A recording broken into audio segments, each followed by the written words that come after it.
Dante, ilang ACMs ang gagamitin ng COMELEC para sa BARM parliamentary elections at ano ang mga paghahanda na kanilang ginagawa para maiwasan na yung maulit pa yung mga aberya na naranasan sa mga makina noong nakaraang eleksyon?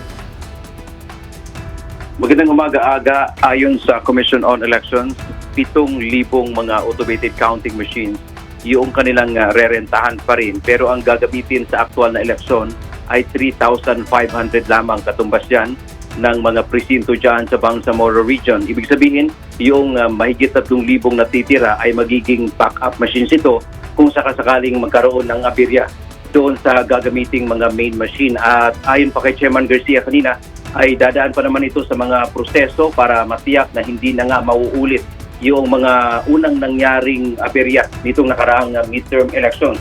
At simula na nga ang paghahanda ng COMELEC para sa kauna-unahang Bangsamoro parliamentary election sa Oktubre at 13 nitong taon.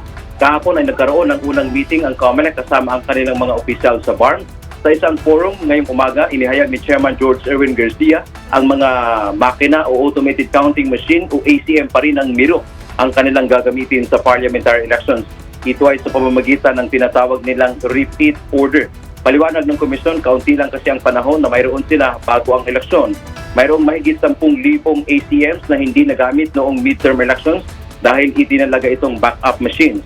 Sa Bangsamoro elections ay gagamit ng 7,000 makina ang COMELEC, kasama na rin dito yung mga backup. Nasa 3,500 ang presinto sa BARM at may 2.3 million na mga botante.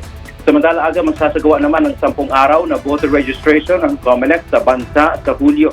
Ito ay para sa barangay at SK elections na inaasahang gagawin naman sa December 2025. Nasa 1 milyon ang target ng komisyon na mairehistro, kasama na rito ang serbisyong bubuksan ang reactivation ng mga deactivated voters.